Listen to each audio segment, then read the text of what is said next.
La verdad y el esclarecimiento histórico está conformado por un grupo de personas independientes, expertas y con trayectorias relacionadas con el esclarecimiento de la verdad, la memoria, la justicia y la defensa de los derechos humanos en nuestro país.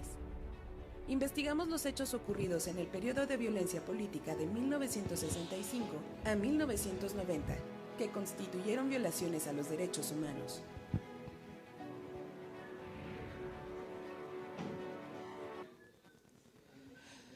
Pues sean nuevamente bienvenidas, bienvenidos, bienvenides en nuestro último bloque. En esta ocasión vamos a hablar sobre las disidencias campesinas. Nos acompañan aquí compañeros de los Altos de Chiapas quienes han dedicado a la defensa del territorio. Primero le vamos a dar la palabra, vamos a ver primero un video sobre lo que son las masacres.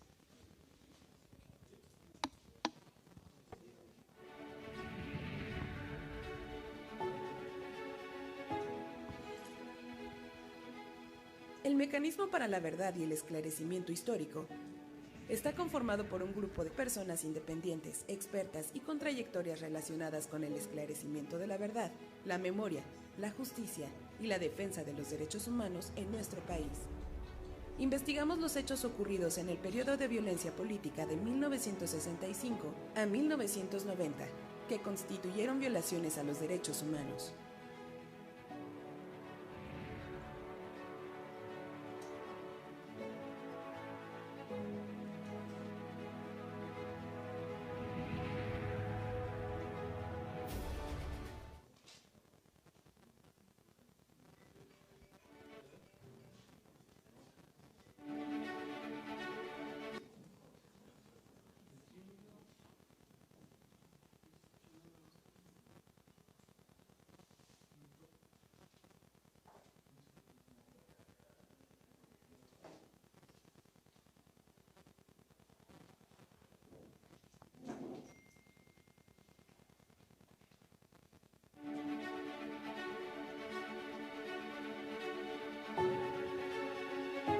Las masacres son ejecuciones extrajudiciales, sumarias o arbitrarias de 3 o más personas.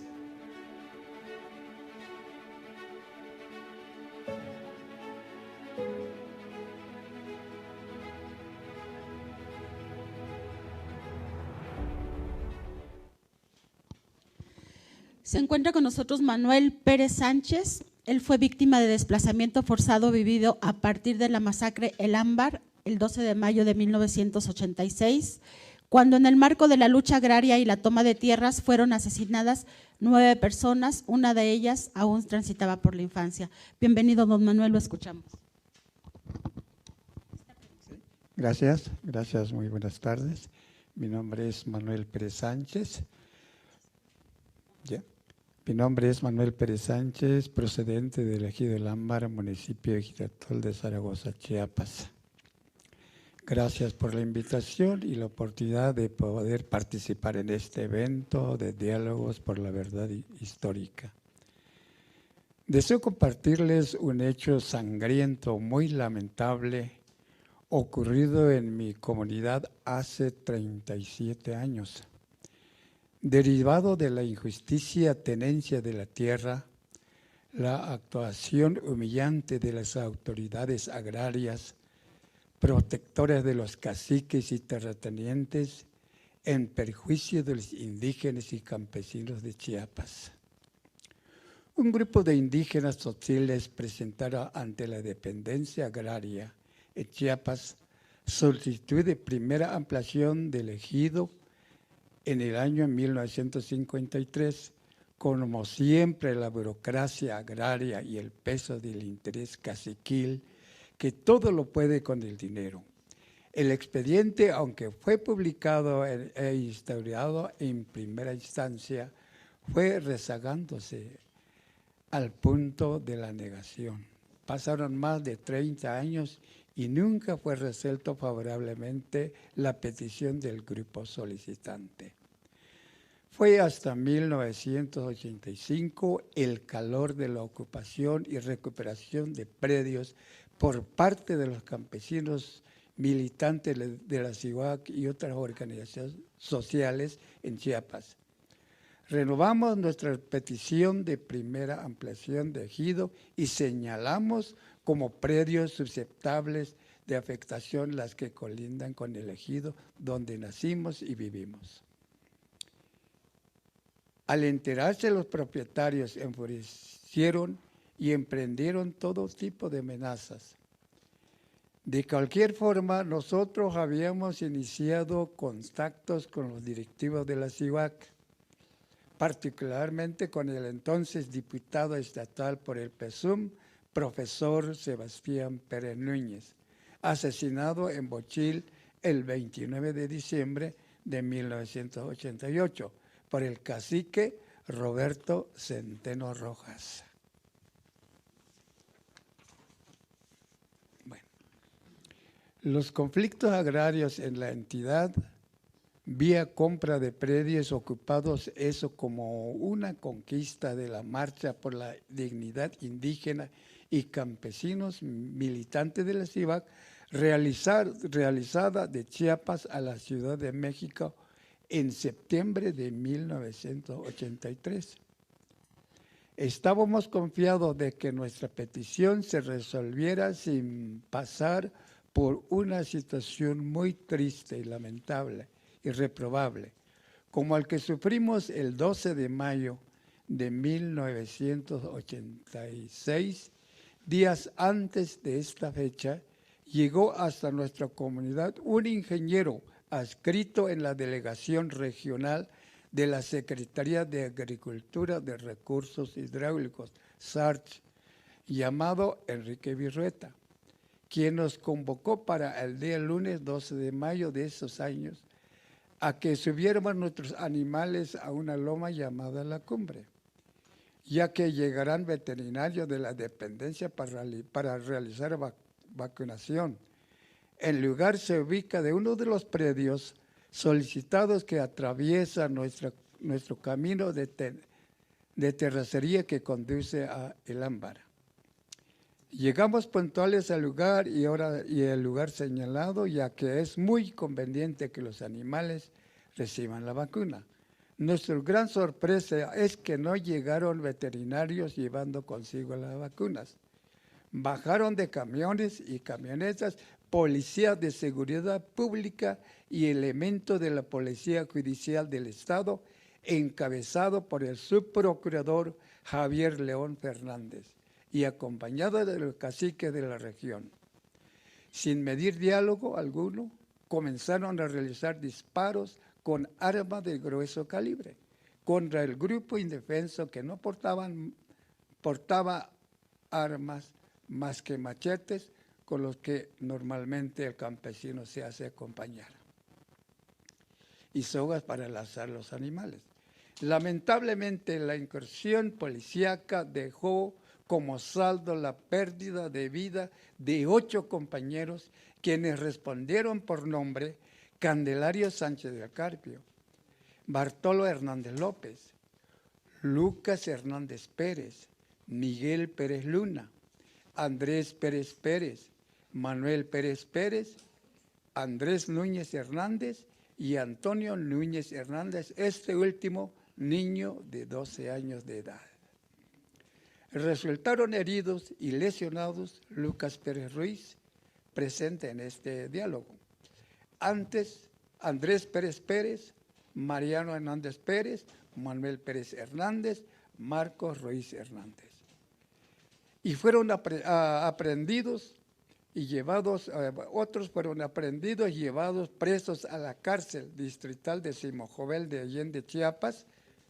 Fueron las siguientes personas: Domingo Pérez Díaz, Silviano López Ruiz, Isidro Pérez Díaz,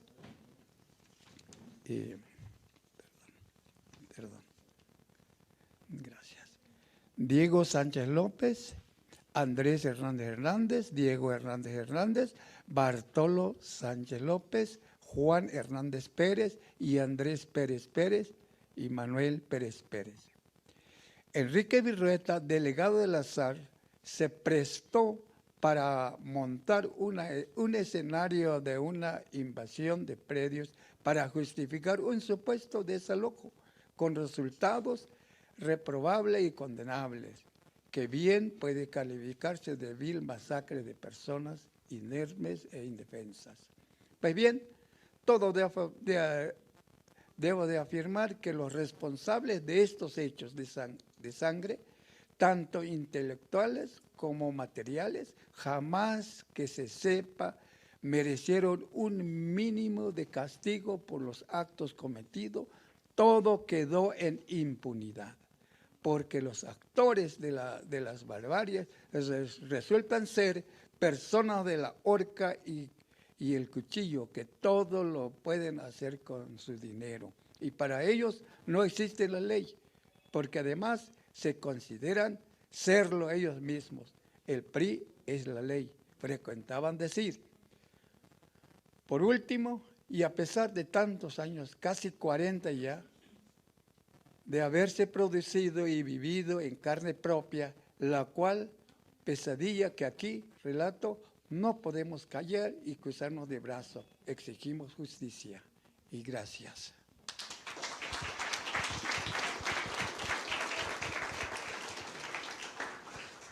Muchas gracias, don Manuel. También está con nosotros Marcelino Núñez. Él nos hablará sobre las masacres y las graves violaciones a los derechos humanos perpetradas para desarticular el movimiento campesino responsable de la toma de tierras en los municipios de Bochil, Simojovel y Jitotol, incluyendo la masacre El Ámbar. Bienvenido. Gracias. Muchas gracias. Buenas tardes, tengan todos. Gusto de participar con ustedes en estos diálogos muy importantes, de mucha importancia.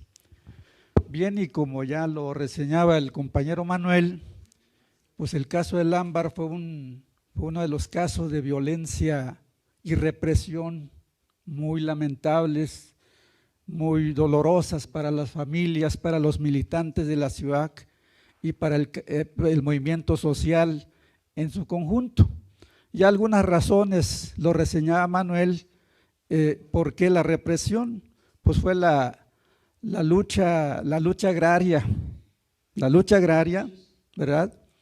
En manos de caciques que pues en esos tiempos estaba el caciquismo muy arraigado, ¿no? Hay otras razones, por ejemplo en el caso de Simojovel, pero por el tiempo me voy a abocar a reseñar cómo al movimiento social, cuando vieron avanzar la ocupación de predios, cuando los campesinos abandonaron los trámites burocráticos por décadas, pasaron a la ocupación de los predios, a la recuperación de las tierras que habían sido de ellos antes, solo que se les arrebató por la fuerza y por el poder que ejercían los caciques. Bien, en Comitán, por ejemplo, el caso del licenciado Andulio Gálvez Velázquez, que fue asesinado el 4 de octubre de 1985, un joven abogado, miembro de la dirigencia estatal de la ciudad, pues con él le empezaron a pegar al movimiento campesino a la cabeza. Andulio allanaron su domicilio en 2 ocasiones, según datos que tengo, el 10 de agosto y 15 de septiembre de 1985. 20 días después del último allanamiento, del último atentado, fue asesinado cobardemente, siendo ya él diputado electo por el PSUN, porque en ese año se dio la elección en Chiapas. Pero recuerdo muy bien, en una audiencia en Palacio de Gobierno con el gobernador Absalón Castellanos Domínguez, Andulio denunció estos atentados en su contra ante el gobernador, con la presencia del Comité Estatal y Nacional de la ciudad. Le dijo al gobernador que estaba siendo atentado contra su vida por pistoleros del hermano, precisamente el gobernador, llamado Ernesto Castellanos Domínguez. El gobernador enfureció demasiado. Le dijo a Andulio que no se equivocara y que no se metiera con su familia, que su familia era sagrada además, lo conminó a que esa acusación le sostuviera ante Ernesto Castellanos en Palacio, que los llamaría a los dos. Pero Andulio nunca fue llamado. Nunca fue llamado al careo con Ernesto Castellanos. Lo asesinaron vilmente frente a las oficinas de la ciudad en Comitán. Al parecer usaron a una de sus sobrinas. Los asesinos usaron a una de las sobrinas de Andulio, que llamó a su tío, entró a la oficina, llamó a su tío, le dijo que lo buscaban, y cuando Andulio sale a la calle, fue que lo acribillaron a balazos. ¿Sí? Así fue el asesinato de Andulio Gálvez. Con él, los caciques y el gobierno empezaron a pegarle a la cabeza al movimiento social. El otro caso es el de Sebastián Pérez Núñez en Bochil, que fue asesinado el 29 de diciembre de 1988, como ya lo señalaba Manuel. Primero fue encarcelado en 1984, ¿sí? Lo chantajearon primero ofreciéndole dinero y a lo que nunca permitió. Entonces lo que pasó es que lo asesinaron. El asesino estuvo en la cárcel por espacio de 11 meses, Roberto Centeno Rojas. Luego salió libre argumentando defensa propia. ¿Sí? Eso fue el caso de Sebalzán, otro caso muy doloroso para la organización. El otro caso es el de Agustín Rubio Montoya, también dirigente de la ciudad, dirigente estatal y nacional de la ciudad. Allanaron su domicilio también en varias ocasiones en Tuxtla Gutiérrez. Fue llamado por el Comité Nacional de la Ciudad a México para que fuera a colaborar allá. No, pues hasta allá fueron a seguirlo. Volvieron a allanar su domicilio una y otra vez. Ya en 1994, la muerte de Agustín ocurrió el 25 de julio de 1994. Cuando regresó a Chiapas a coordinar la campaña del candidato al gobierno del estado por el PRD, el licenciado Amado Avendaño Figueroa, en una gira por la costa de Chiapas, entre Mapastepec y Pijijiapan, embistieron la camioneta en que viajaba el candidato. Agustín conduciera, el coordinador de campaña. En ese accidente supuesto, porque nadie lo cree, no lo creemos todavía, falleció Agustín Rubio, fallecieron Ernesto Fonseca García, Roberto Mauricio, muy jóvenes, según me comentaban, muy jóvenes, integrantes de la comitiva de la campaña del candidato al gobierno del estado. Fueron sumamente casos muy dolorosos, pero no fueron los únicos. Hay un registro entre 1979 y 1985 en donde se registra cerca de 150 atropellos entre encarcelamientos, emboscadas, perpetrados por elementos del ejército, por pistoleros a sueldo de los terratenientes, por la policía judicial y seguridad pública. O sea, un hecho de represión muy fuerte. Y aún así la lucha continuó. Llegaron a decir que muerto el perro se acabaría la rabia. No fue así. Después de esos asesinatos continuó la lucha. Bien, esos son los casos, pero quiero terminar haciendo mención a algo muy importante. Escuché con atención lo que el sacerdote, creo Jesús Morfín, ¿sí? Y lo del fray, ¿cómo se llama? Gonzalo, cómo la iglesia contribuyó en estas luchas con su labor pastoral y todo lo que significa la labor de la iglesia, cómo contribuyó en la concientización de la gente para que aprendiera a pelear sus derechos, ¿verdad? En ese caso, en el caso de Simón Jovel, por ejemplo, ahí por esos tiempos estuvo de párroco Joel Padrón González. Lo acusaron de todo, de ser el autor intelectual de las invasiones. Así le llamaban, aunque Sebastián Pérez Núñez dijo, no, es que nunca fue invasión, fue recuperación de predios. No es ninguna invasión, es recuperación de predios, ¿no? Pues el padre Joel Patrocinio González lo metió preso en 1991 en el penal de Cerro Hueco en Tuxtla Gutiérrez. Con la presión de las organizaciones y de la propia iglesia, lo liberaron en el mes de noviembre de ese mismo año.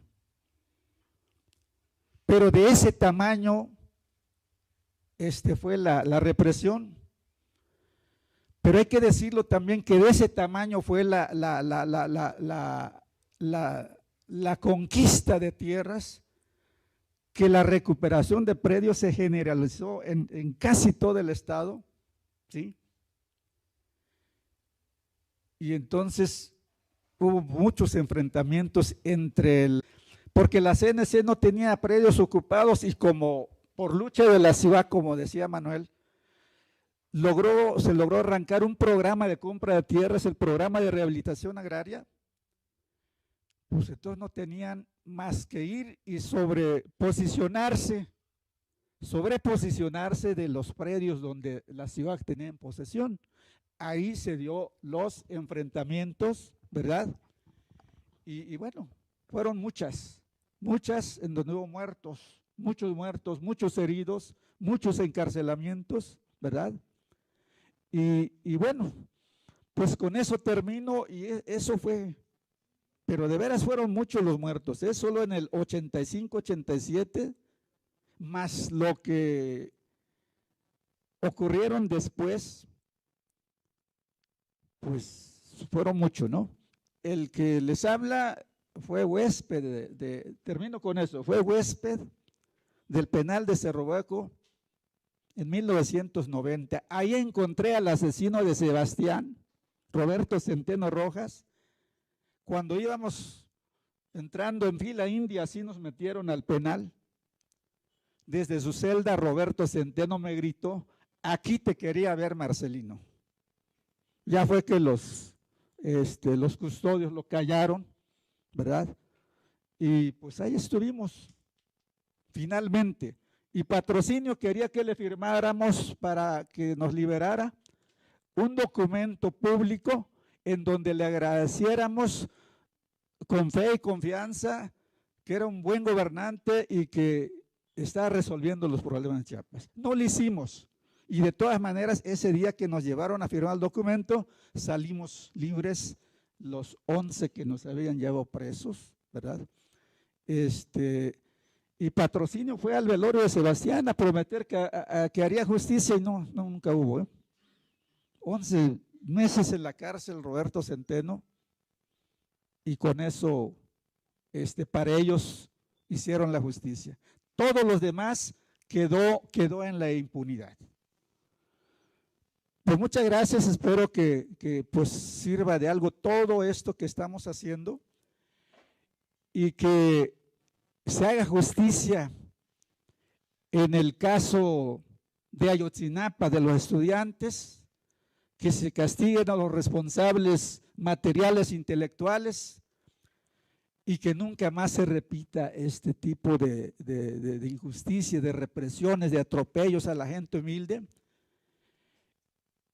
y que haya justicia, y que exigimos alto a la violencia en Chiapas, ¿sí? Porque si antes fueron los caciques, ahora son los ¿cómo se llama? La organización del crimen organizado que tenemos que enfrentar, ¿verdad? Ahora son ellos, de manera que la lucha tiene que continuar por defender nuestros derechos, nuestras vidas, y pues adelante, ¿no? Muchas gracias.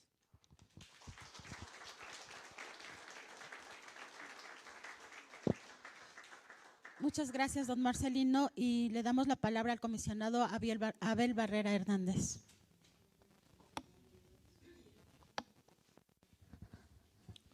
Muchas gracias, Marcelino, y también a Manuel por su testimonio, por su lucha, sobre todo porque pues son parte de este movimiento de los pueblos en defensa del territorio.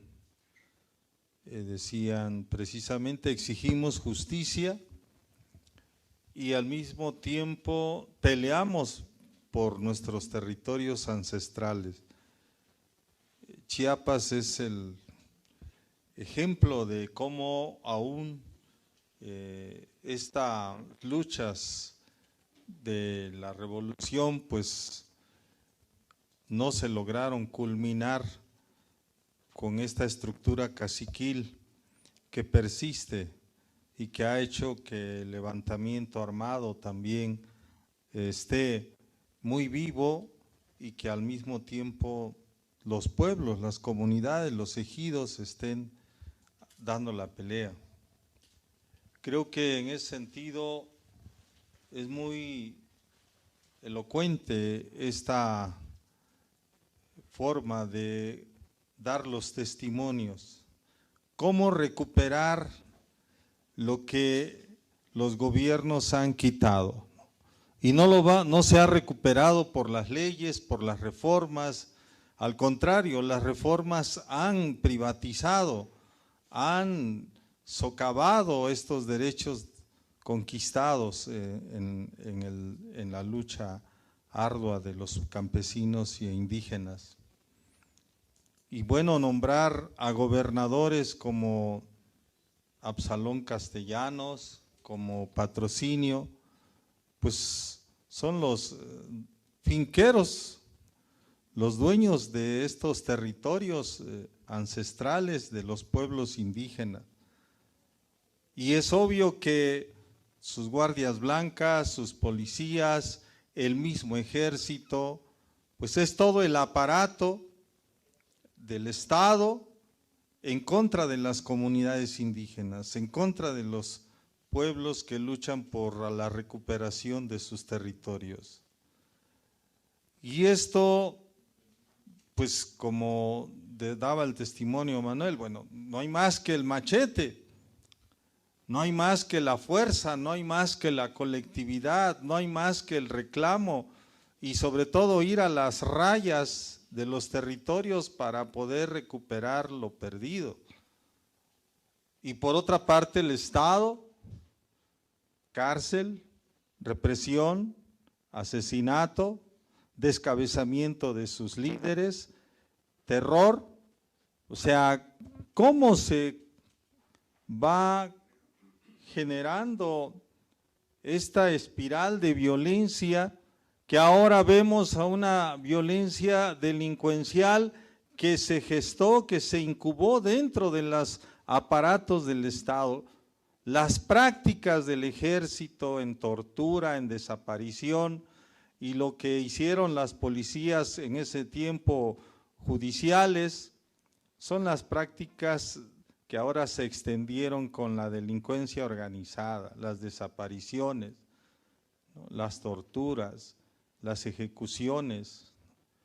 Obviamente que el Estado quiere descargar en estos actores no estatales la responsabilidad de esta crisis que vivimos, pero precisamente engendraron a estos monstruos que ahora tenemos, porque adentro se incubó este ambiente tan adverso para las comunidades y pueblos indígenas.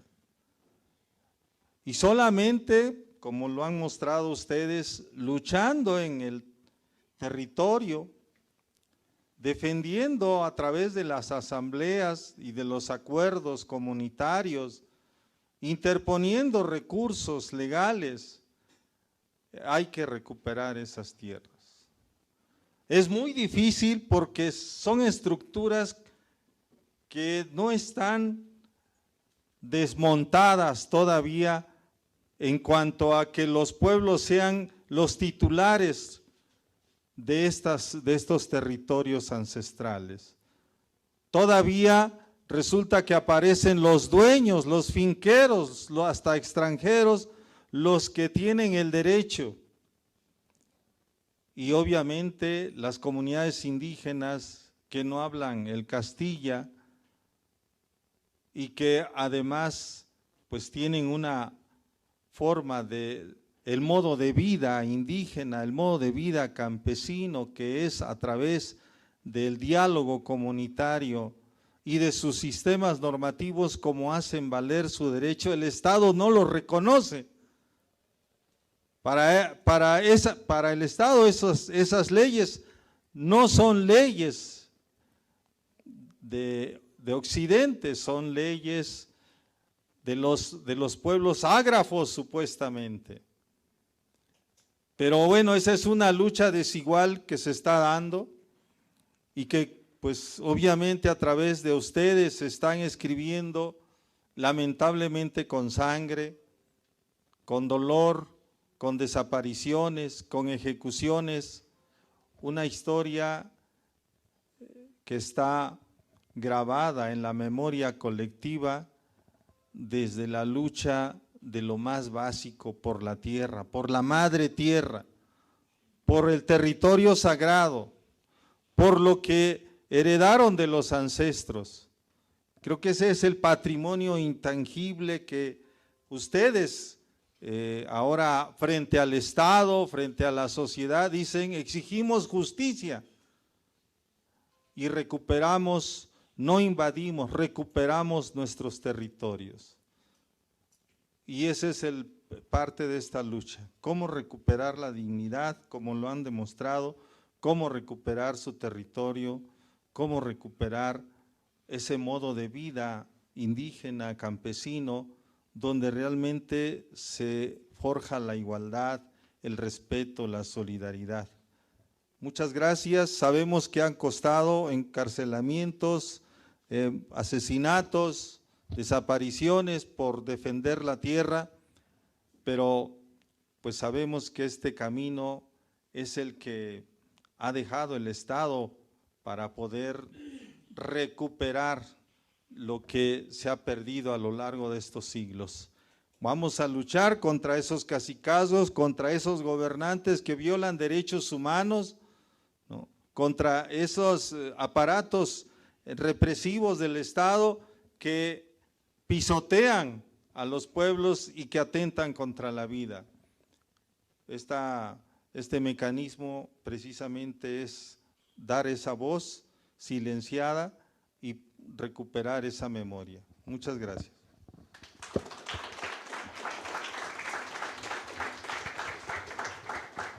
Sí, vamos a pasar a nuestra mesa, nada más despedimos a nuestros invitados ahorita.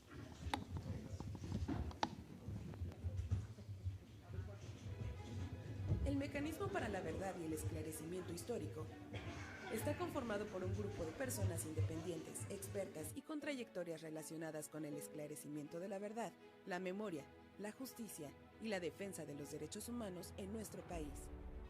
Investigamos los hechos ocurridos en el periodo de violencia política de 1965 a 1990, que constituyeron violaciones a los derechos humanos.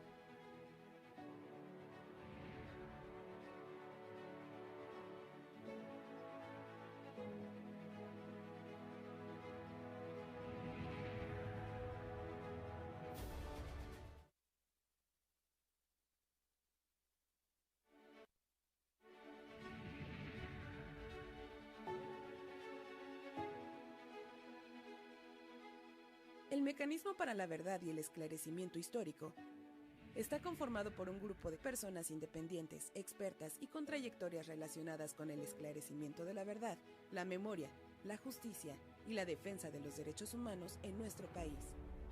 Investigamos los hechos ocurridos en el periodo de violencia política de 1965 a 1990, que constituyeron violaciones a los derechos humanos.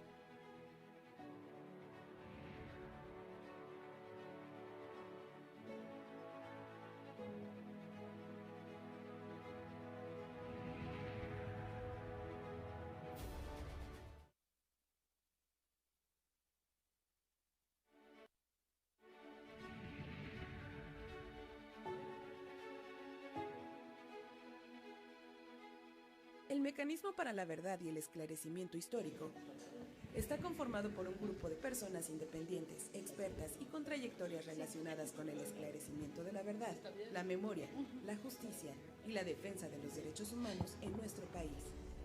Investigamos los hechos ocurridos en el periodo de violencia política de 1965 a 1990, que constituyeron violaciones a los derechos humanos.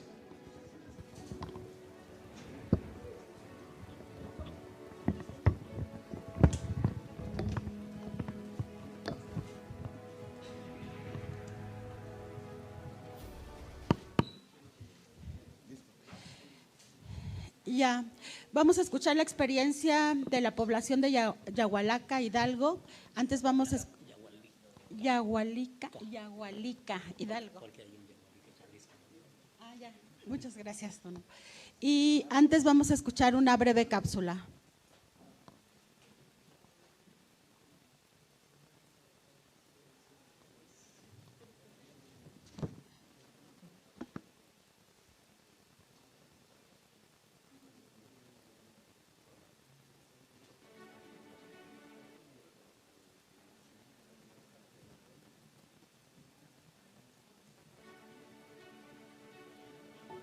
La desaparición forzada es la privación de la libertad cometida por agentes del Estado o por particulares con autorización, apoyo o consentimiento del Estado, seguida de la falta de información o de la negativa a reconocer dicha privación de la libertad o del ocultamiento de la suerte o el paradero de la persona desaparecida, dejándolo sin la protección de la ley.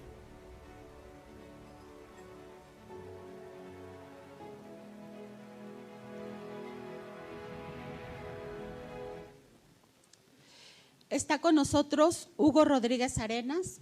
Él es nieto de Cándido Arenas y sobrino de Marcelo Zenón Arenas Bautista, ambos víctimas de desaparición forzada en Yahualica, Hidalgo, en 1973.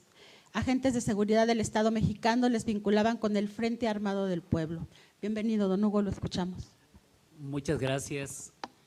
Quiero agradecer a la comisión y a todos los que han hecho posible la organización de este evento para que podamos tener voz y llegar más allá, para que se escuche lejos, como dice, ustedes ya saben quién. Y desde luego que nuestro agradecimiento a todos y cada uno de ustedes.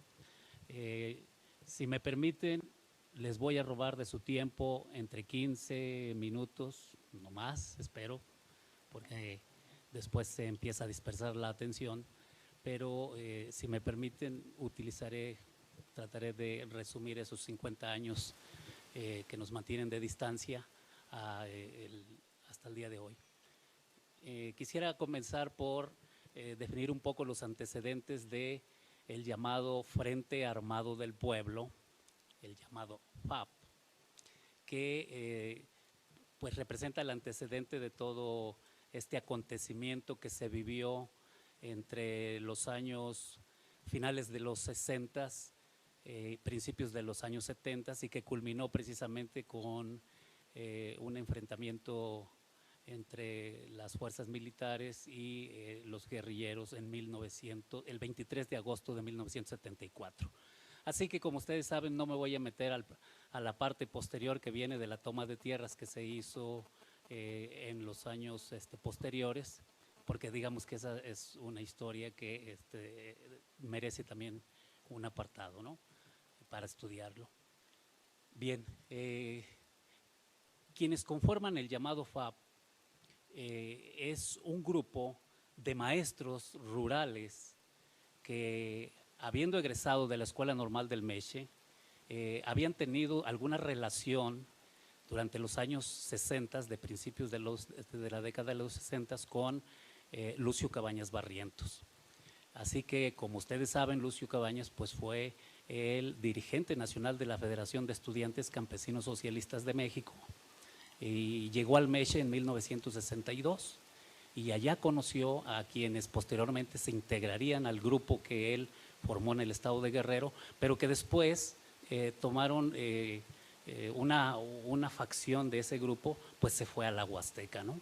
Así que ya como Partido de los Pobres, pues llegan ellos allá, estos egresados del Meche, en este caso, el líder del FAP, llega a la Huasteca prácticamente en los inicios de los años 70, pero el antecedente que tenían es que quien capitaneaba al FAP, digamos que había enviado cartas a sus familiares y las cartas se las había interceptado Fernando Gutiérrez Barrios cuando era director federal de seguridad.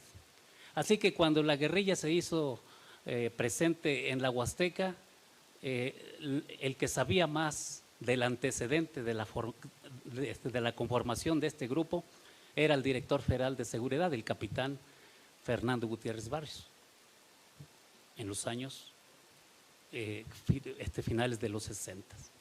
Y entonces, ya para los años 72, diciembre del 72, cuando se realiza la primera reunión de personajes que de alguna manera van a participar en los días posteriores, esta reunión se realiza en diciembre de 1972 en Huejutla y según la declaración de mi abuelo Cándido Arenas, al cual también él asiste.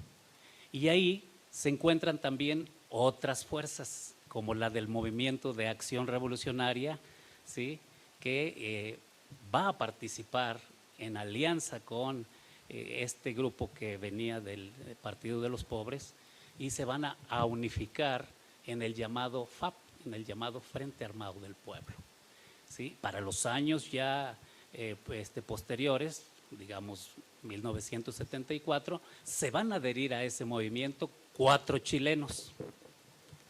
Y entonces…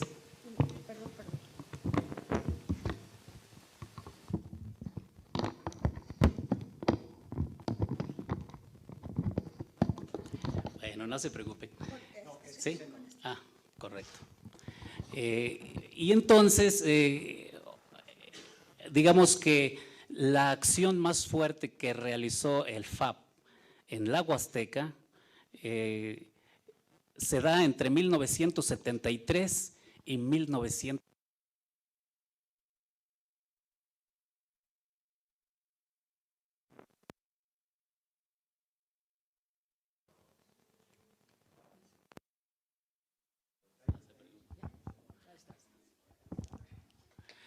Bueno, entonces las acciones, decíamos que las acciones más fuertes se van a realizar entre 1973 y 1974.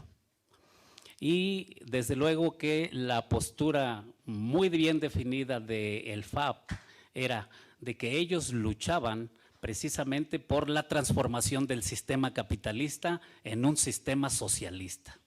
Porque como ustedes saben, los normalistas rurales, pues traíamos impregnada esa ideología, ¿sí?, que estaba muy cercana, en el caso del FAP, muy influenciada por Mao Zedong.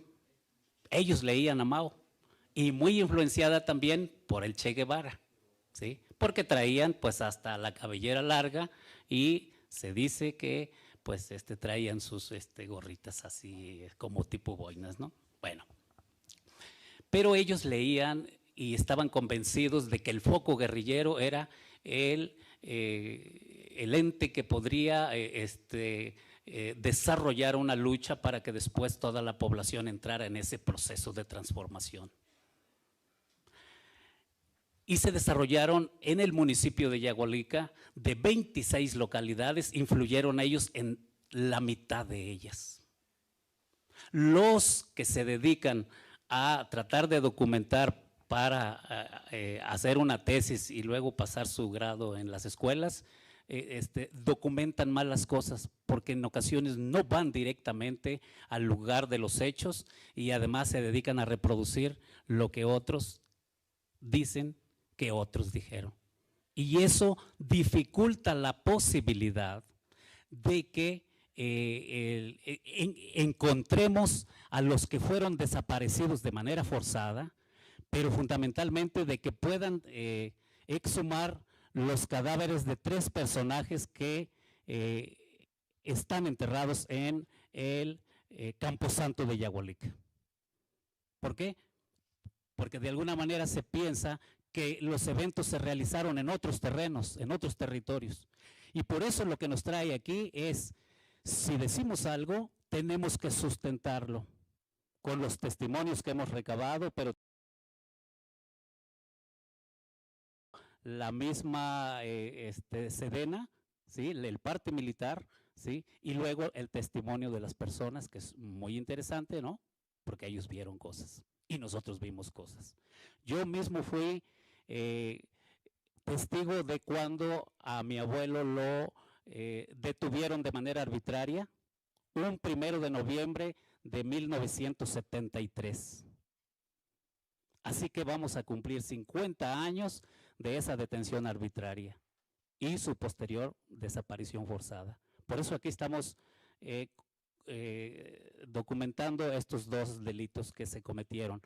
En ese 1 de noviembre, cuando a mí me tocó mirar, cuando los 4 militares que en los hombros traían PM, Policía Militar, fueron los que condujeron a mi abuelo Cándido Arenas San Juan, hasta, lo detuvieron en su casa y lo condujeron sobre la avenida sobre la calle Felipe Ángeles y luego sobre la avenida Hidalgo, donde estaba precisamente frente a una tiendita, estaba un jeep militar. Y fue la última vez que mis hermanos mayores y yo vimos a mi abuelo en Yagualica, Hidalgo. Y ahora pensemos que el movimiento seguía. ¿Por qué? Porque aquel foco guerrillero se movía constantemente de un lugar a otro, ¿sí? Pero el antecedente de mi abuelo, de la detención de mi abuelo, estuvo muy relacionada, esa detención, con la detención de 2 personajes que llegaron junto con el Movimiento de Acción Revolucionaria a conformar el FAP. Y me refiero a la maestra Herminia Gómez Carrasco, que hoy vive en Chihuahua, y a otro personaje de nombre Joel Guillermo Ramos Vázquez, chiapaneco, por cierto. Entonces, desde luego que los del Movimiento de Acción Revolucionaria se habían entrenado en Corea. Una de ellas, la maestra Herminia. Otro de ellos, Horacio Arroyo Sousa, ¿sí?, de la Nicolaita de Michoacán, ¿sí? Y también, digamos que él era un personaje muy destacado porque se hizo llamar el comisario político de la guerrilla. Porque ustedes saben que la guerrilla estaba conformada por intelectuales, ¿no? Entre ellos un médico, el doctor Mari Cuervo. Y entonces veamos que aquel movimiento era un movimiento genuino como el grano de maíz, porque ellos sí estaban en contra del régimen, ¿sí? Y buscaban precisamente la transformación del sistema. No vieron otra salida. Ellos creyeron que tomando las armas era el método más adecuado, ¿sí? Y entonces, ¿qué pasó en el año de 1974? En el operativo militar, yo digo número 3, porque hubo, antes de que se formara la guerrilla, ya había operativos militares en la Huasteca. En mismo Yagualica había un medio pelotón que le llaman, estaba conformado por unos 6 o 7 militares nada más, pero ahí había cuartel. Cuando llegaron los que conformaron el FAP, en 1973, quienes detuvieron a mi abuelo se da en el marco precisamente de la segunda incursión militar. Pero ¿quién la ordena? La ordenan desde la Sedena. ¿Quién va precisamente a la Huasteca? Francisco Humberto Quirós Hermosillo. Y él es el que da cuenta de los acontecimientos que en un documento están firmados por él, de estas situaciones que se dan 12 días antes de que a mi abuelo Cándido lo detuvieran, es decir, un 18 de octubre de 1973. Y entonces esto nos permite reconstruir la parte histórica también, para poder saber cómo estuvo todo eso, ¿sí? ¿Por qué? Porque a partir de que se da la detención de mi abuelo, se generan muchas conjeturas, y entre el pueblo se dicen muchas cosas que no son realidades. Dijeron que lo habían metido a un tiro de una mina. Dijeron otros que le habían dado un pico y una pala para que cavara su propia tumba. Otros que lo llevaron al mar y que lo tiraron ahí para que se lo comieran los tiburones, ¿sí? Y así, una serie de cosas. Es más, llegaron a decir que atrás de la casa de un tío mío, ¿sí?, que era de otro apellido, precisamente ahí lo habían enterrado.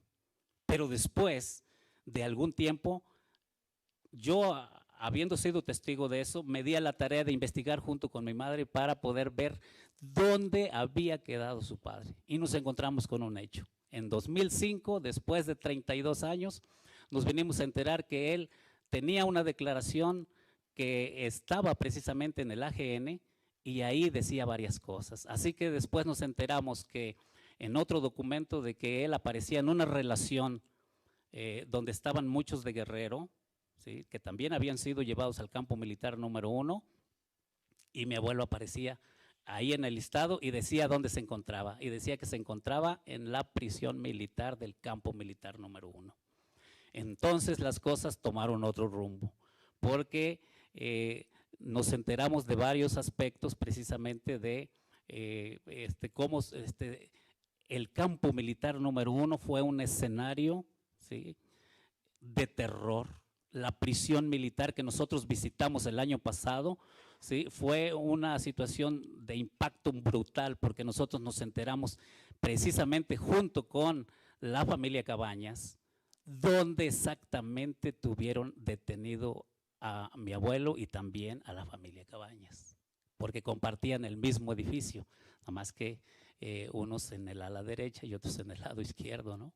Y ahí precisamente nos encontramos también con otro hecho, que don Arnulfo Sotelo Abarca dio cuenta que todavía, fíjense bien, en agosto de 1975, cuando él salió de la prisión militar, del campo militar número 1, dice que dejó a 2 viejitos del estado de Hidalgo. Uno de ellos, de nombre Hermenegildo, claro, es don Hermenegildo Salas Ruiz, y el otro viejito era mi abuelo, tenía 74 años para ese momento, cuando lo vio todavía con vida, al interior de la prisión militar. Y luego nos dice 4 de apellido Arenas. Bueno, no eran 4, eran 3. Mi abuelo Cándido, Arenas San Juan, mi tío Marcelo Arenas Bautista, que por cierto había estudiado la secundaria con Lucio en Ayotzinapa y se conocían perfectamente. Y el hermano de él, Zenón Arenas Bautista, que fueron los que fueron recluidos en la prisión militar del campo militar número 1. Y ahí hablamos de la desaparición forzada. Hay tareas pendientes que le vamos a dejar ahí a la comisión. La Comisión Nacional de Búsqueda tiene la tarea pendiente de buscar quiénes son los cadáveres, los nombres de los que fueron sepultados en el panteón, en lo que es el Panteón Municipal de Yagualica. Tienen que exhumar esos cadáveres para saber quiénes son, porque seguramente que sus familiares los reclaman. Esa es una tarea pendiente que tiene el CNB, ¿sí? Una tarea pendiente que se tiene precisamente por parte de la comisión es buscar entre los desaparecidos de manera forzada a 3 mujeres, no a 2, no nada más a las hermanas Mendoza Sosa, no nada más a Sara y a Ana Luz Mendoza Sosa. No, también a la niña de 13 años que desapareció, pero que de acuerdo con lo que dijo un marino de Yagualica, que un día hizo un viaje a las Islas Marías, dejó aquel relato a uno de sus primos de que él encontró a esa niña en las Islas Marías y probablemente esté cambiada de identidad, pero es necesario buscarla para que en el marco de estos 11 meses siguientes se le pueda incorporar a ella precisamente y a todos los que han sido víctimas, ¿sí?, o que se vayan a considerar víctimas por estos hechos, que puedan incorporarse no solamente a lo que contempla la ley, a la reparación integral, sino también al programa especial que se ha hecho y que ha sido posible precisamente a través del decreto que se publicó en octubre del 21 y de los lineamientos que recientemente publicó, también se publicaron para poder acceder a la reparación integral y a integrarse al programa especial. La historia que hoy comentamos no es una historia vulgar.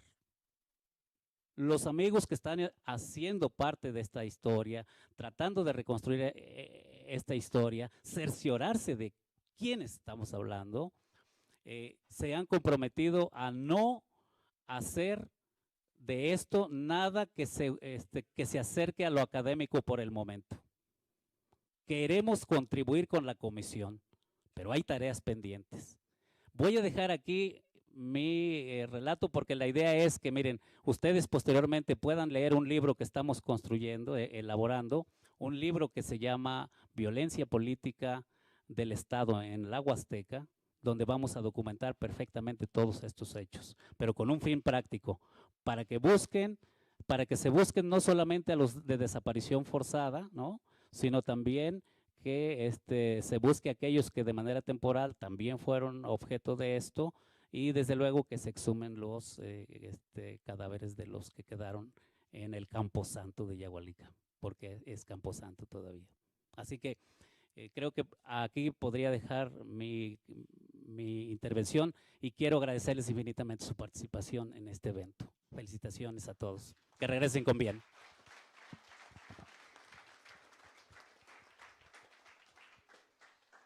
Muchas gracias por su testimonio y por estas tareas que nos deja. A continuación, la comisionada Eugenia Alier Montaño nos da su palabra.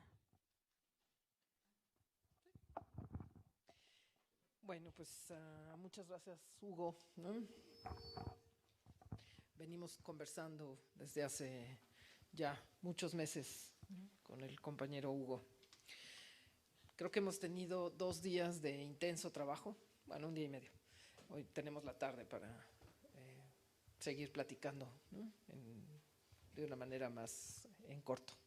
Pero bueno, han sido esos 2 días de intenso trabajo en estas jornadas de los diálogos, del diálogo por la verdad en Chiapas. Hubo un momento en que algunas condiciones, no sé si me lo debo alejar o acercar,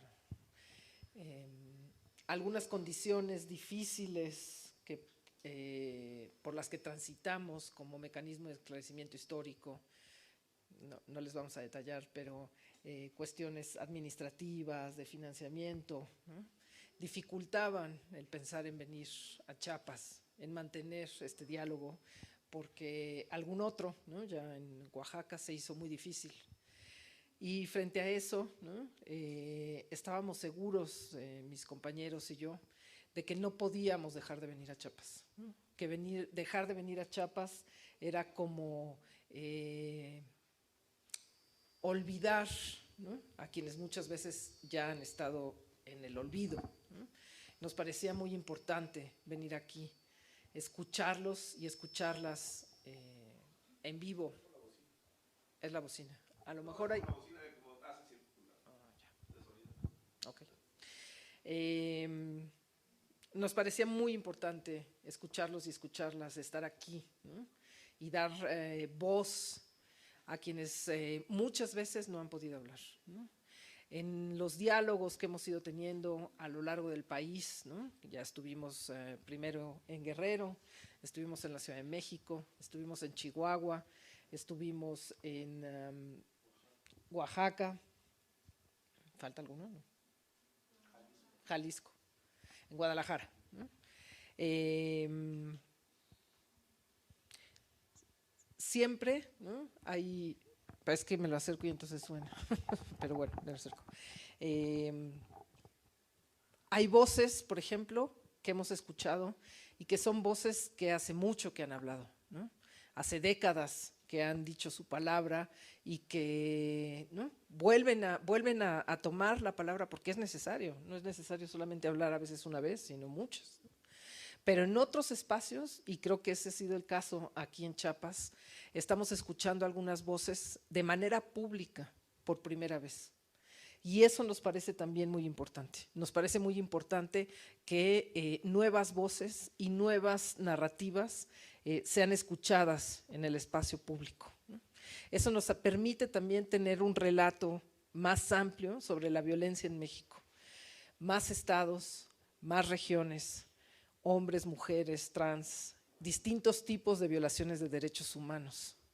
Siempre, por supuesto, sin perder de vista que las violaciones son cometidas por el Estado. No se trata de cualquier tipo de violencia la que estamos estudiando, sino la que genera el Estado, ¿no? En estos 2 días estuvo presente Chiapas, por supuesto, pero también estuvo Yucatán, estuvo también Tabasco, ¿no?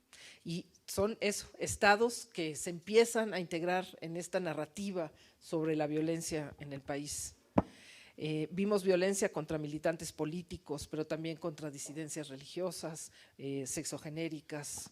Quiero agradecer en este último tramo a Lucas Pérez, a Marcelino Núñez, por supuesto, a Hugo Rodríguez, por tener el valor de tomar la palabra y hablar públicamente enfrente también de las cámaras y decir y contar sus experiencias, su historia. En general, quiero agradecer a todas las personas que tuvieron el valor de testimoniar, a quienes además algunos, ¿no?, llevan décadas luchando por verdad y justicia. Les agradecemos, ya lo hacía Abel hace rato, también David, les agradecemos esa lucha que han realizado desde hace más de 50 años en ocasiones por transformar este país, para hacer de este país un país distinto, ¿no?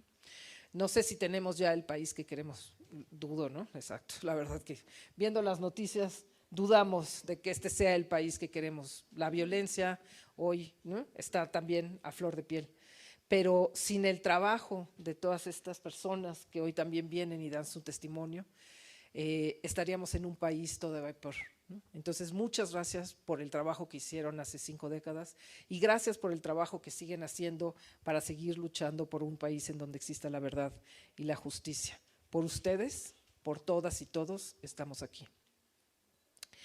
Quiero agradecer también, por supuesto, a nuestra amiga Ángeles Mariscal, ¿no?, que ha estado con nosotros aquí los 2 días, por acompañarnos con la moderación, que a veces es un poco ingrata. Por suerte esta vez no lo fue, ¿no? Había tiempo suficiente para hablar. Quisiera por último también, ¿no?, agradecer por supuesto a todo el equipo de audiencias, ¿no?, que como siempre pues está ahí al pie del cañón, con todas las dificultades que también se presentan, ¿no?, a todo el equipo técnico también que hace posible la transmisión, a los compañeros que vienen de canales, de medios, a los periodistas que nos acompañan porque nos permiten llegar a más gente y eso es fundamental. Quisiera por último también agradecer muy, muy especialmente a los compañeros, así me dijeron, de la Unicash, ¿no?, que vienen desde la licenciatura de Historia para, bueno, está bien, a los compañeros y compañeras que nos acompañan, ¿no?, también a la maestra, por supuesto, Marla Alcázar, ¿no?, que los trajo. Para nosotros es fundamental que también los jóvenes estén aquí, ¿no?, porque esto no tiene sentido, todo este trabajo que hacemos no tiene ese sentido si no llega a más gente. Uno de los graves problemas que tiene este periodo conocido como la Guerra Sucia en México es que es desconocido. Yo siempre insisto en que si hiciéramos una encuesta, y deberíamos de hacerla, sobre quién conoce este periodo, yo creo que no es ni un 10% de la población. Prácticamente nadie sabe lo que ocurrió en esa época. Y estos espacios justamente nos tienen que servir para eso, para exponer la situación de ese pasado en el país, ¿no? Porque solamente conociendo el pasado, solamente acabando con la impunidad de ese pasado, vamos a transformar el país en el cual estamos viviendo hoy en el presente. Entonces, agradezco de verdad muchísimo a los jóvenes su interés, que hayan estado aquí, que escuchen estas historias de dolor, ¿no? No son historias fáciles de escuchar. Hay que platicar después de todo esto con otras personas, ¿no? Porque no debemos tampoco quedarnos con todo esto, ¿no? Y sobre todo eso, agradecer a los compañeros y compañeras de la prensa que vienen y nos ayudan a que esto llegue a más personas. Muchísimas gracias, buena tarde. Y antes de que se me olvide, vamos a tener un acto de cierre, ¿cierto? Una poesía de Misael Consuegra y Gito Carrión. Y después tendremos la comida. Así que muchísimas gracias a todas y a todos. Hasta luego.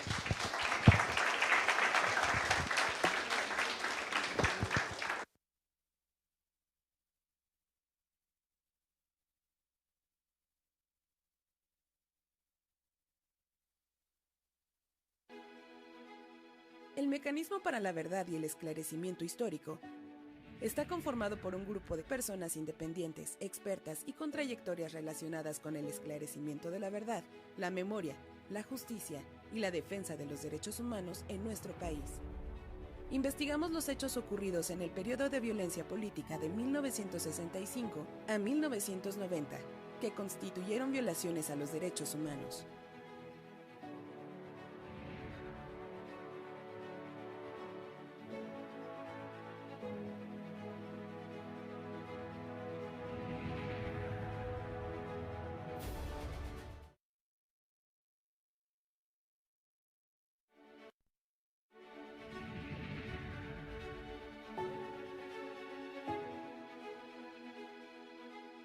El Mecanismo para la Verdad y el Esclarecimiento Histórico está conformado por un grupo de personas independientes, expertas y con trayectorias relacionadas con el esclarecimiento de la verdad, la memoria, la justicia y la defensa de los derechos humanos en nuestro país. Investigamos los hechos ocurridos en el periodo de violencia política de 1965 a 1990, que constituyeron violaciones a los derechos humanos.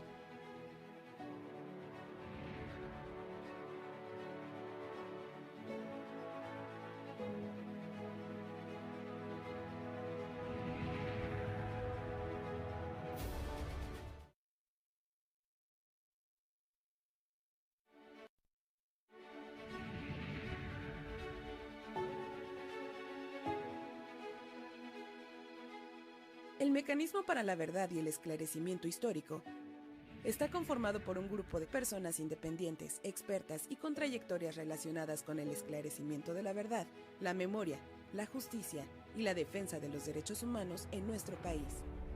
Investigamos los hechos ocurridos en el periodo de violencia política de 1965 a 1990, que constituyeron violaciones a los derechos humanos.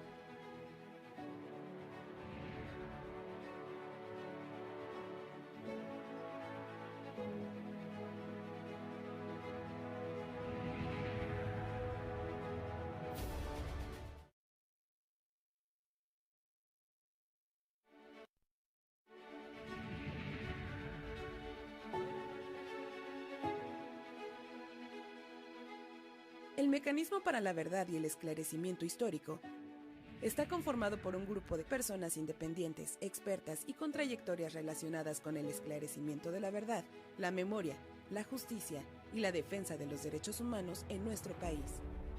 Investigamos los hechos ocurridos en el periodo de violencia política de 1965 a 1990, que constituyeron violaciones a los derechos humanos.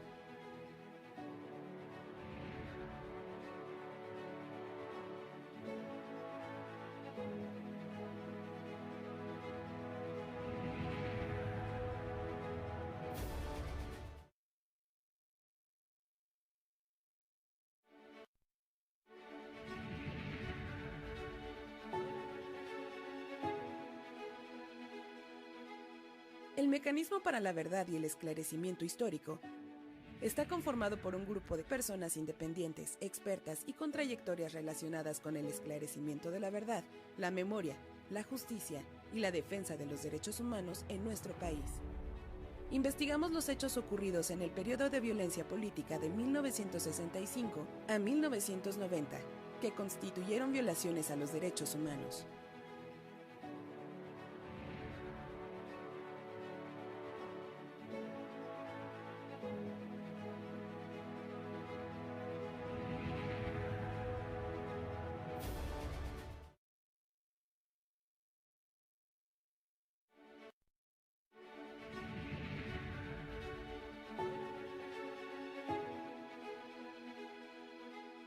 El Mecanismo para la Verdad y el Esclarecimiento Histórico está conformado por un grupo de personas independientes, expertas y con trayectorias relacionadas con el esclarecimiento de la verdad, la memoria, la justicia y la defensa de los derechos humanos en nuestro país. Investigamos los hechos ocurridos en el periodo de violencia política de 1965 a 1990, que constituyeron violaciones a los derechos humanos.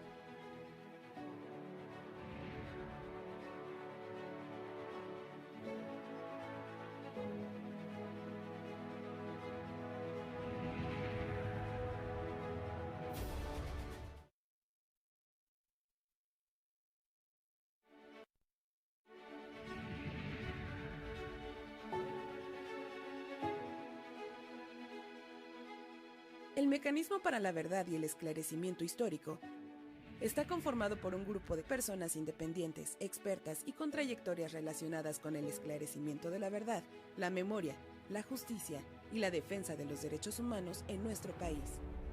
Investigamos los hechos ocurridos en el periodo de violencia política de 1965 a 1990, que constituyeron violaciones a los derechos humanos. Funciona. Ya. Compañeros, por favor, si nos ayudan a irse sentando de nuevo para poderle darle un cierre a nuestro evento con la poesía.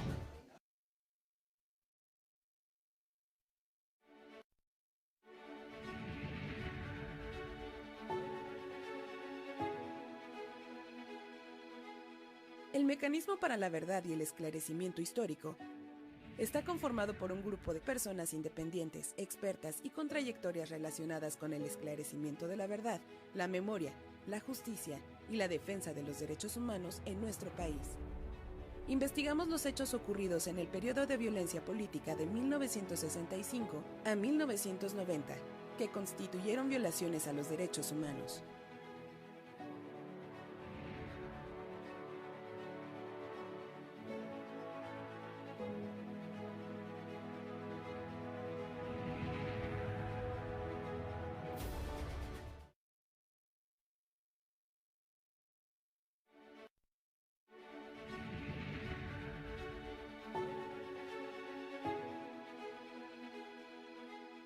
El Mecanismo para la Verdad y el Esclarecimiento Histórico está conformado por un grupo de personas independientes, expertas y con trayectorias relacionadas con el esclarecimiento de la verdad, la memoria, la justicia y la defensa de los derechos humanos en nuestro país. Investigamos los hechos ocurridos en el periodo de violencia política de 1965 a 1990, que constituyeron violaciones a los derechos humanos.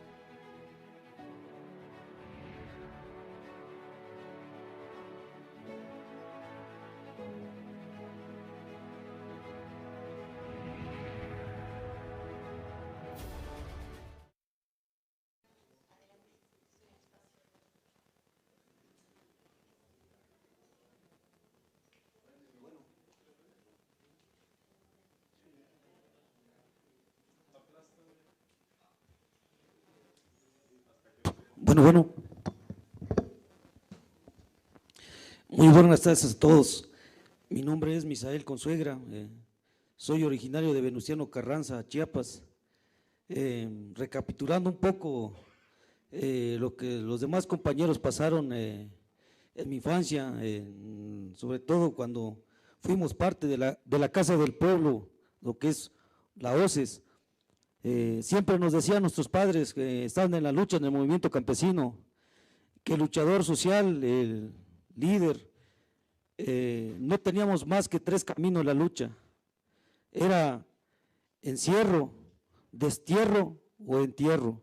Entonces yo creo que hoy estos espacios, estas conquistas que ha ganado el pueblo a través de su lucha, de su esfuerzo, de su organización, pues agradecerle bastante a todos ellos de que nos permitan hoy cerrar con la poesía que nosotros escribimos, cerrar este capítulo Chiapas sobre la Comisión de la Verdad.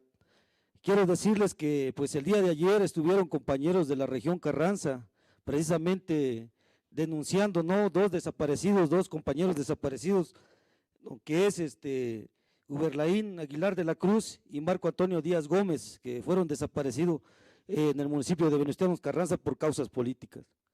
También quiero dedicar esta lectura a compañeros que estuvieron dentro de la lucha campesina: Sebastián Vázquez Mendoza, Hernández, a Javier Coutinho, Hilda Escobedo Caña, que ellos hasta el momento, hasta esta fecha, no se ha dado con su paradero. Entonces, si me permiten, voy a iniciar con la lectura que se llama Rojinegro.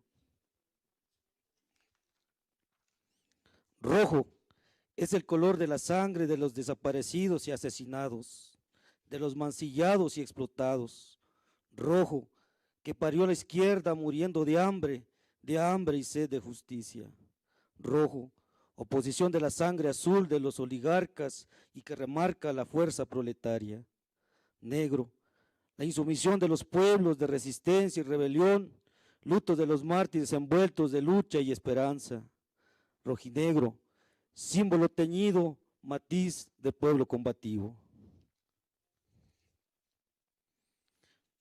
Vuelven tus ojos tristes, se lo dedico a las compañeras que un día dieron su esfuerzo, su tiempo, y que ellos estuvieron siempre pendientes de los compañeros que estuvieron presos en la cárcel. Incluso en Carranza hubo compañeros que estuvo hasta más de 9 años injustamente detenido en la cárcel por el tema de la lucha de la tierra. Vuelven tus ojos tristes, pesar de aquel día que comprobaste el amor de camaradería. Reposaron tus ojos como patitas de pichón que se allegan al cableado de alta tensión. Cuando los judiciales aprendieron al compañero, invocaste ese amor. Volvieron tus ojos tristes tras las rejas de la prisión. Ese amor cautivo se quedó. Y va luchando la mirada, volantea el pensamiento, es amor de camarada, de compa que lucha en la jornada. Vuelven tus ojos afligidos, nublando la mañana, apoyando al camarada, liberando prisioneros. Y quiero cerrar para no aburrirlos, porque sé que la poesía es el que es más tediosa y yo sé que están cansados. Se llama Hasta encontrarlos y va para todos los desaparecidos. Hasta encontrarlos. El firmamento está incompleto. Érase una vez que el hombre con su imagen viva truncó el universo, borró sonrisas, carraspeó el mundo, inundó los hondos ojos populares hasta perder el brillo en segundos. Movió los días y las estaciones del año, la primavera es verano y el otoño invierno. Dislocó la ternura del corazón, el miedo lo hizo sin asombro, endureció la mirada sin razón. Que se han hecho de las estrellas, de los ramilletes brillantes, adiamantados de hombres, mujeres, niños y niñas? Brillan en el infinito de las galaxias, bañadas en dolor de llantos y de púrpura ausencias, hasta encontrarlos. Quizás sean fugaces y extintos, pero incesantemente hay la necesidad de dar con sus paraderos, que la verdad se fulgure con el resplandor incandescente, que expíe penas, culpas y crímenes, hasta encontrarlos. Todos los desaparecidos de la guerra sucia, los normalistas que son 43, a Edmundo y a Gabriel. Restauremos la disparidad del firmamento en donde estén, se ahoga el aliento en el grito, vivos se los llevaron, vivos los queremos. Muchas gracias.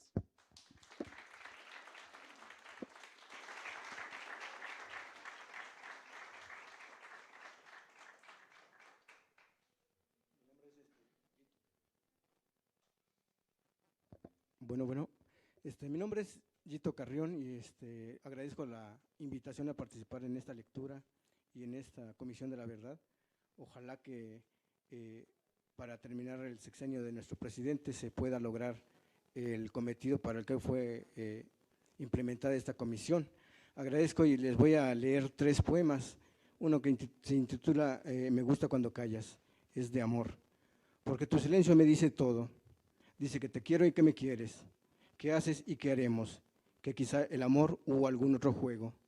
Me gusta cuando callas, porque tu silencio es claro, diáfano, transparente, el medio a través del cual veo todo tu ser cuando grita te quiero. Me gusta cuando callas, porque tu silencio son los finos hilos con los cuales tejes la membrana invisible que nos mantiene unidos. Me gusta cuando callas, porque tu silencio a veces me sorprende, pues es el preludio de un fino encuentro, al final del cual ambos sabemos, sin ruidos, palabras o días bulliciosos, que ambos nos pertenecemos. Me gusta cuando callas, porque tu silencio me enseña a vivir en paz y sosiego. No dices palabra alguna, pero pronuncias hechos tan sonoros como cuando me dices te quiero. Por todo ello y mucho más, seguimos juntos en el mismo sendero, porque a pesar de que cuando callamos y sin palabras nos quedamos, sabemos los dos que nos amamos. Me gusta cuando callas, porque tu silencio lo dice todo. Dice que te quiero y que me quieres, qué haces y qué haremos, que quizás el amor u algún otro juego. Bueno, en sí habla de callar, ¿verdad? Pero en cuanto a decir la verdad, pues lo que menos debemos hacer es eso, callar. Pero bueno, para eso están esta comisión, ¿no? Para hablar un poquito de la verdad de los hechos pasados y esclarecerlos. Les voy a leer otra que es de estilo o de corte social. Manifiesto. Si me preguntas en qué creo, te diré que no creo en la patria, ni en bandera alguna, tampoco en alguna religión, pues muchas de las veces son el origen o abono para el enfrentamiento entre hombres, pueblos y naciones.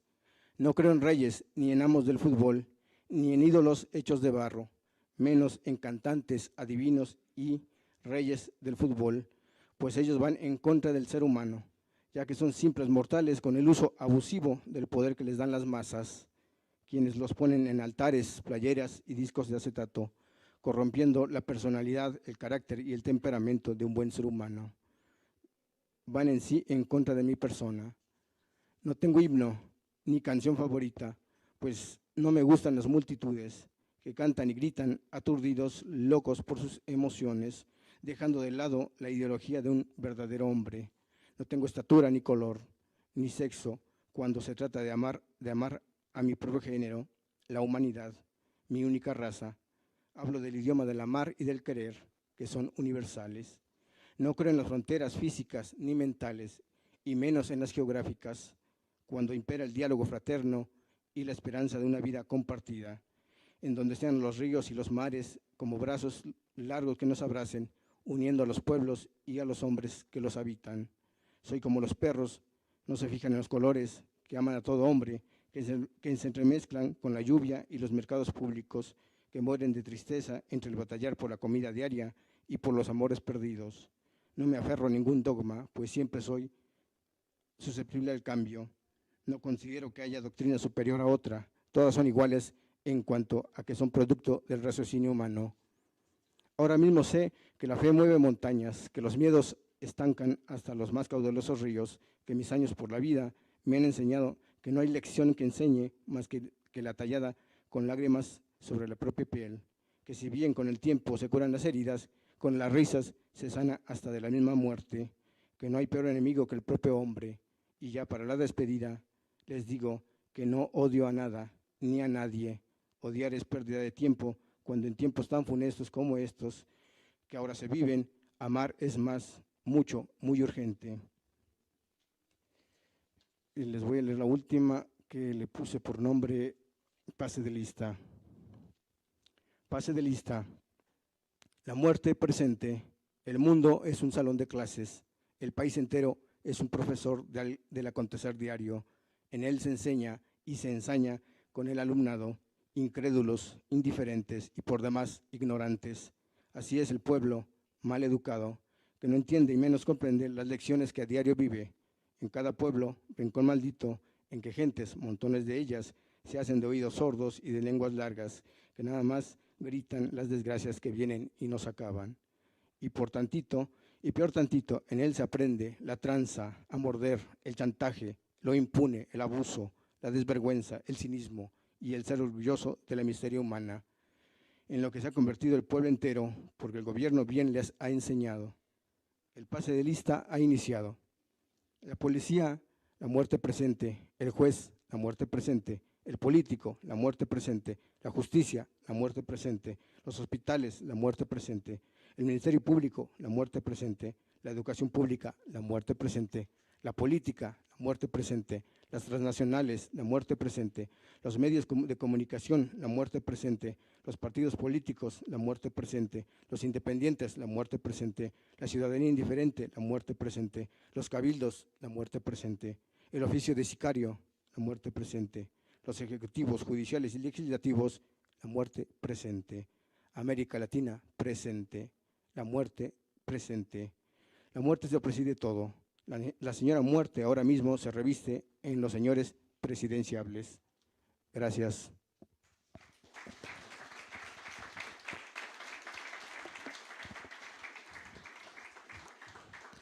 Bueno, no sé si me permiten, quiero concluir mi participación diciéndoles algo, que nadie nos arranque nuestra historia, pero que tampoco dejemos que nos despojen de la memoria. Muchas gracias.